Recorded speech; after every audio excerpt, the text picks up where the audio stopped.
ಆಂಜನೇಯ ದೇವಸ್ಥಾನ ಅಂಜನಾದ್ರಿ ಬೆಟ್ಟ ಆನೆಗುಂದಿಯಲ್ಲಿ ಇಂದು 26/3/2026ರಂದು ಶ್ರೀ ವಿಶ್ವನಾಥ್ ಮುರುಡಿ ಮಾನ್ಯ ತಹಶೀಲ್ದಾರರು, ಗಂಗಾವತಿ ಕಾರ್ಯನಿರ್ವಹಣಾಧಿಕಾರಿಗಳು, ಶ್ರೀ ಆಂಜನೇಯ ಸ್ವಾಮಿ ದೇವಸ್ಥಾನ ಅಂಜನಾದ್ರಿಯವರ ಆದೇಶದ ಪ್ರಕಾರ ಶ್ರೀ ಆಂಜನೇಯ ದೇವಸ್ಥಾನ ಚಿಕ್ಕರಾಂಪುರ ಅಂಜನಾದ್ರಿ ಬೆಟ್ಟದಲ್ಲಿ ಹುಂಡಿ ತೆರೆಯಲಾಗಿದ್ದು 3/2/2026ರಿಂದ 23/3/2026ರವರೆಗೆ ಒಟ್ಟು 51 ದಿನಗಳ ಅವಧಿಯಲ್ಲಿ ಒಟ್ಟು 31,30,730 ರೂಪಾಯಿಗಳು ಸಂಗ್ರಹವಾಗಿರುತ್ತದೆ. ವಿದೇಶಿ ನೋಟುಗಳು, ನಾಣ್ಯಗಳು ಹುಂಡಿಯಲ್ಲಿ ಸಂಗ್ರಹವಾಗಿರುತ್ತವೆ.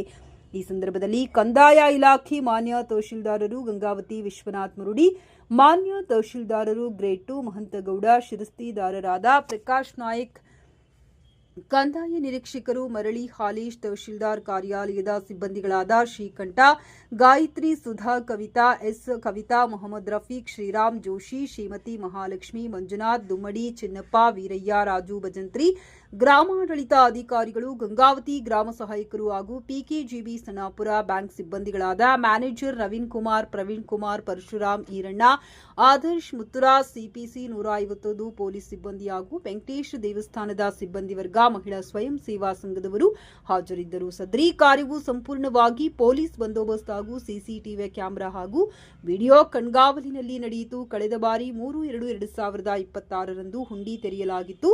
ಮೊತ್ತ 68,85,965 ಸಂಗ್ರಹವಾಗಿತ್ತು.